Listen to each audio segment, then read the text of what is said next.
자, 오늘은 조금 도발적인 질문으로 시작해 볼게요. 여러분 매일 보는 XRP 가격 지금 1.9달러대 맞죠? 그리고 총 발행량은 1천억 개라고들 하잖아요.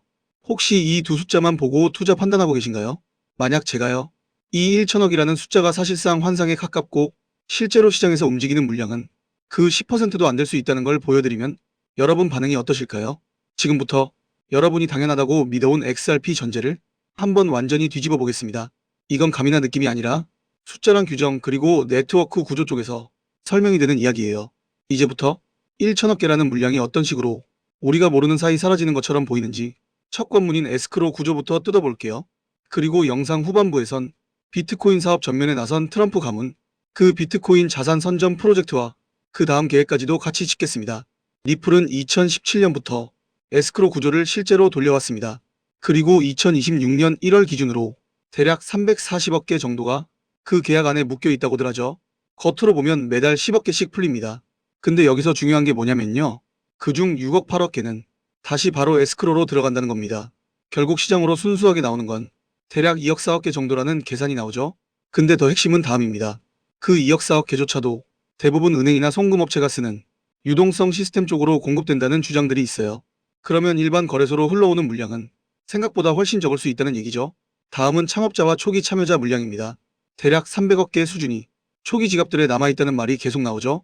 크리스 라슨을 포함한 창립 멤버, 그리고 전략 파트너 지갑에 수년째 크게 손대지 않은 물량이 그대로라는 식의 주장입니다. 이걸 단순히 투기용 매물로만 보면 오해가 생긴다고 보는 시각도 있어요.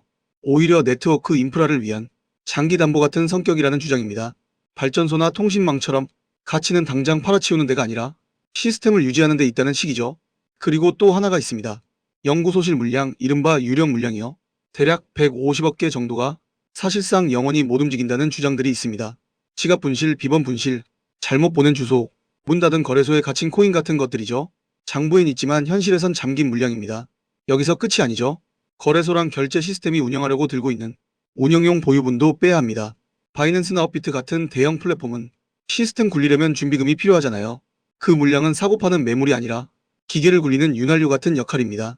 즉, 여러분이 마음대로 살 수 있는 물량이 전부가 아니라는 얘기죠. 자, 그러면 정리해봅시다.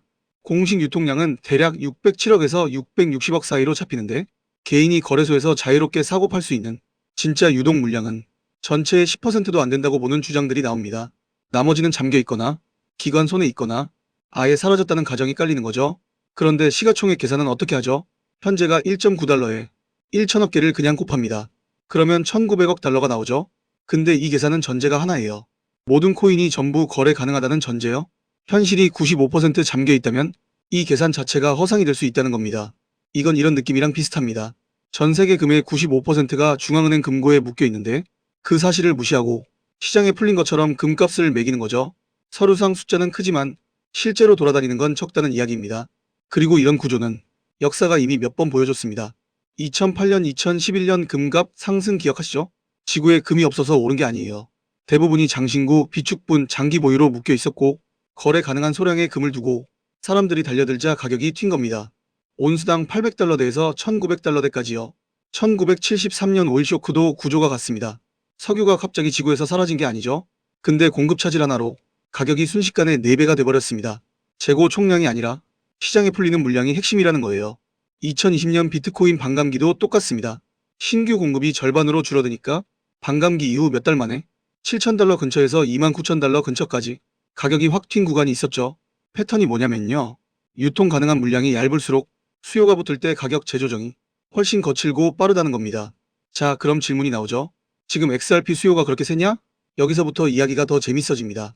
전 세계 금융기관들이 2025년 말부터 2026년에 걸쳐 ISO 2022 표준으로 전환 중이라는 말이 많습니다. 이건 선택이라기보다 사실상 의무에 가까운 흐름이라는 얘기도 있고요. 그리고 XRP가 이 표준과 잘 맞물리는 자산 중 하나로 거론된다는 주장도 따라옵니다. 리플의 주문형 유동성 ODL 시스템은 이미 여러 금융기관에 서비스하고 국제 송금 비용을 최대 70%까지 낮춘다고 알려져 있다고들 하죠. 여기서 관건은 비용이고 기관은 비용에 민감하다는 겁니다. 그리고 스테이블 코인 혁명도 있습니다. 디지털 화폐가 제대로 돌아가려면 중간에서 연결하는 매개가 필요하잖아요. 그 후보 중 하나로 XRP가 거론된다는 주장도 있어요. 게다가 거래가 일어날 때마다 소량의 XRP가 소각되면서 공급에서 빠져나간다는 포인트도 붙죠.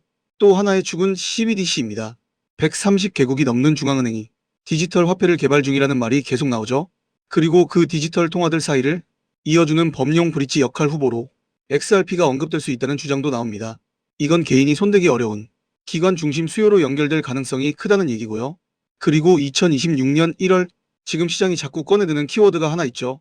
클래리티 법안이라는 말입니다. 2025년 하원을 통과했고 상원금융위원회에서 조율 중이라는 식으로 이야기들이 돌고 있잖아요. 여기서 게임 체인저라고 불리는 규정이 바로 20% 룰이라는 주장입니다. 요지는 이거예요. 성숙한 블록체인으로 인정받으려면 특정 기업이나 개인이 발행량의 20% 이상을 통제하면 안 된다는 말. 현재 리플이 에스크로 포함 3,436% 정도를 보유 중이라는 이야기가 많으니 법안이 발효되면 약 140억 개 이상을 처분하거나 어떤 방식으로든 넘겨야 한다는 계산이 나온다는 겁니다. 여기서 핵심 질문이 터집니다. 리플이 그 물량을 거래소에 한꺼번에 쏟아부어서 가격을 무너뜨릴까? 많은 쪽이 그럴 가능성은 낮다는 그림을 그립니다. 왜냐하면 자기 생태계를 자기가 깨는 행동이니까요. 그래서 업계에서 도는 시나리오가 뭐냐? 장외 OTC로 기관에 넘긴다는 그림입니다. IMF, 중앙은행, 거대 결제 네트워크 같은 곳에 유동성으로 흡수시키는 방식이요. 즉 거래소 매물이 아니라 인프라 유동성으로 이동한다는 가정입니다. 또 이런 얘기도 나옵니다. 리플이 1,700개가 넘는 에스크로 계약을 통해 물량 흐름을 이미 관리하고 있고 주인을 미리 정해둔 구조처럼 세팅해놨다고 보는 시각이 있다는 것. 그러면 시장으로 쏟아질 이유가 더 줄어드는 거죠. 이렇게 보면 클래리티 법안이 의미하는 게 달라집니다. 리플이 들고 있던 거대한 물량이 기업 자산에서 끝나는 게 아니라 공공금융 인프라의 유동성으로 전환되는 법적 근거가 될 수 있다는 주장입니다. 그리고 그 과정에서 일반 거래소로 흘러올 물량은 사실상 제로에 가깝다는 전망도 나오는 거고요. 이쯤 되면 그럼 온체인에선 뭐가 보이냐가 나오죠. 공급 압박이 이미 보인다고 말하는 사람들도 있습니다. 2025년 초 주요 거래소 XRP 보유량이 약 40억 개였다는 주장, 그리고 2026년 1월 현재 1617억 개 수준으로 줄었다는 주장요. 이게 사실이라면 거래소 가용 물량이 계속 잠기고 있다는 해석이 붙습니다. 여기에 ETF 이야기도 더해집니다. XRP 현물 상장 지수 펀드가 2025년 말 출시됐고 수십억 달러 자금이 들어오면서 가용 물량이 장기 보관용으로 빨려 들어간다는 말도 나오죠. 자, 이제 조각을 맞춰봅시다. 에스크로에 묶인 340억, 창립자 초기 지갑 쪽 300억, 소실된 150억, 거래소 운영 보유분까지 고려하면 자유롭게 사고 파는 물량이 전체의 510%밖에 안 된다는 결론이 이런 주장들로부터 나옵니다. 그런데 수요는 어디서 오냐? 은행, 스테이블 코인, CBDC, ETF 이 네 군데에서 쓰나미처럼 밀려올 수 있다는 시나리오가 붙는 거죠. 그리고 클래리티 법안이 통과되면 에스크로 물량이 기관으로 넘어가고 거래소에 남은 소수의 물량마저 펀드나 기관이 흡수할 거라는 그림도 나옵니다. 그래서 기존 가격 모델이 감당이 안 된다. 이런 표현까지 등장하는 거예요. 그러면 결론이 이렇게 흐릅니다. 이건 천천히 예쁘게 오르는 상승이 아니라 격렬하고 빠른 가격 재조정이 될 수 있다는 주장. 즉 계단식이 아니라 점프가 나올 수 있다는 얘기죠. 앞에서 말한 상점 비율을 다시 떠올려 보세요. 수천 명이 몰려드는데 물건이 500개밖에 없다는 걸 사람들이 깨닫는 순간 그건 가격 문제가 아니라 누가 가져가냐의 문제가 됩니다. XRP도 같은 일이 벌어질 수 있다고 말하는 겁니다. 지금 1.9달러라는 가격이 이 구조 변화를 아직 반영 못했고 시장은 여전히 1천억 개라는 숫자에 갇혀 있다는 관점이죠. 하지만 클래리티 법안 통과와 함께 에스크로 물량의 기관 이전이 공식 발표되는 순간 시장은 그걸 공급 소멸로 받아들일 수 있다는 주장이 나옵니다. 여기서 꼭 이해해야 할 핵심은 이겁니다. 활발히 거래 가능한 XRP가 전체의 510% 수준이라는 주장. 그런데 수조 달러 규모 산업들이 인프라 목적을 내세우며 공급을 더 많이 가둔다는 그림. 공급은 소각, 유실, 기관 흡수로 계속 줄어드는 구조라는 거죠. 그래서 시총은 신기루일 수 있고 겉으로 보이는 숫자만 믿으면 판단이 틀릴 수 있다는 말이 나옵니다. 수요의 동력은 막기 어렵다는 주장도 같이 붙고요. 전 세계적으로 진행 중이고 일정이 잡혀 있고 숫자는 거짓말을 안 한다는 논리입니다. 현실이 시장 인식을 따라잡는 순간 가격 재조정은 피하기 어렵다는 결론으로 이어지는 거예요. 그리고 어떤 사람들은 이렇게 경고하죠. 대부분의 투자자는 희소성을 너무 늦게 이해할 거다. 그때쯤이면 시장은 이미 그들을 지나쳐갔을 거라고요. XRP의 진짜 가치는 바로 눈앞에 숨어 있었다는 주장.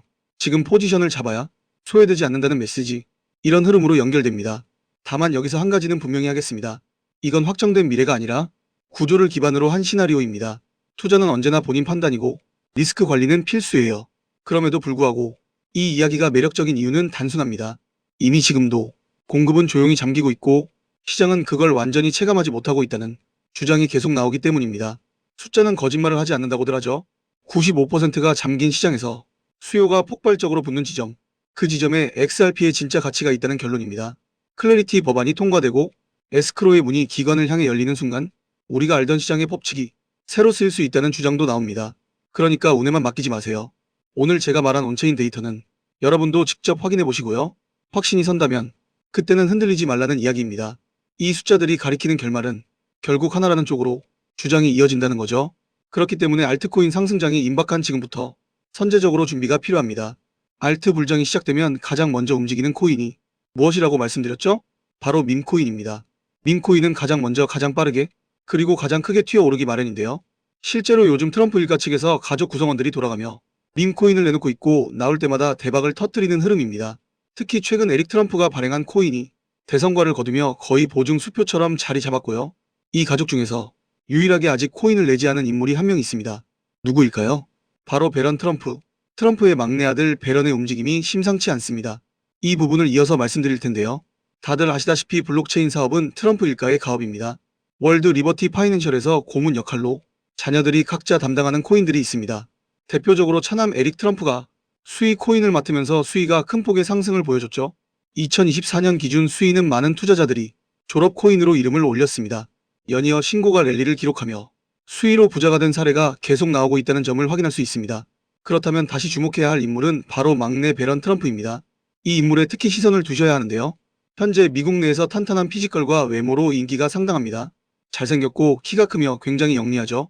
이런 사람이 지금 코인을 하나 준비 중이라는 소식이고 가업인 월드 리버티 파이낸셜의 고문으로도 활동하고 있습니다. 이 막내 배런이 맡게 될 코인이 무엇인지 시장에 관심이 쏠리고 있습니다. 감이 오시겠지만 트럼프 일가의 지원을 받을 코인, 특히 막내 배런 트럼프가 담당할 코인이 시장에서 거론되기 시작했습니다.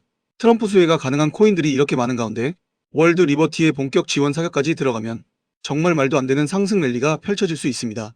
적어도 미국발 자금은 이쪽으로 몰릴 가능성이 매우 높습니다. 그런데 우리가 기사로 널리 알려진 뒤에 뒤늦게 들어가면 당연히 늦습니다. 투자 시장이 그렇게 만만한 곳이 아니니까요.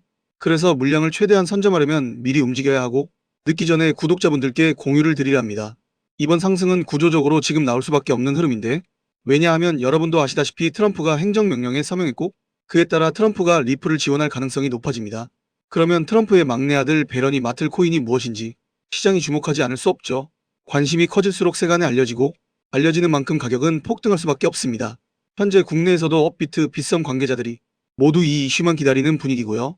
말 그대로 폭등은 이미 기정사실로 여겨지는 만큼 지금 이 영상을 끝까지 시청하신 분들에 한해 공유를 드리겠습니다. 여기까지 보셨다는 사실만 확인해 주시면 됩니다. 끝까지 시청하신 분들이라면 당연히 배런 코인의 정체가 궁금하실 테니까요. 문자 주시는 즉시 해당 코인의 이름과 목표가 그리고 매수 방법을 안내 드리겠습니다. 이건 배런 관련 밈 코인이기 때문에 금액을 크게 넣으실 필요는 없습니다. 10만원 정도만 시도해 보셔도 충분히 재미를 보실 수 있을 겁니다. 최근 코인 시장 변동성이 커지면서 불안해하시는 분들이 많은데 앞서 말씀드린 대로 트럼프 일가의 막내 배런 트럼프가 월드 리버티 파이낸셜 고문으로서 맡게 될 코인, 이건 정말 드물고 큰 기회가 될 가능성이 큽니다. 이미 상승 신호가 조금씩 나오고 있는 만큼 더 늦기 전에 정보를 받아보실 분들은 제가 아래 설명란에 구글폼 링크 하나를 달아놓겠습니다. 이 링크는 여기 설명 더보기를 클릭하시면 볼 수가 있는데요. 이 구글폼 링크를 눌러보시면 이러한 창이 뜰 겁니다. 그러면 여기 구독자께만 드려요. 왜 체크를 해주신 다음 배런 코인 정보를 공유받으실 연락처를 자세히 적어주신 다음에 여기에 있는 제출을 눌러주시면 저에게 이 구글폼이 날아오게 됩니다. 그러면 제가 이 구글폼을 확인하자마자 적어주신 연락처로 아까 말씀드린 배런 코인 정보를 바로 공유해드리도록 하겠습니다. 이 코인이 아마 2026년에 졸업 코인으로 이름을 올리게 될 수도 있을 겁니다. 최근 원금 손실이 컸던 분들도 한 번에 만회하고도 남을 수 있으니 최대한 서둘러 준비하셔서 제대로 된 수익을 만들어 보셨으면 합니다. 우리 구독자 여러분 힘내시고 긴 영상 끝까지 시청해 주셔서 감사드리며 마지막으로 구독과 좋아요 한 번씩 부탁드리면서 마무리하겠습니다. 끝까지 시청해 주셔서 감사합니다.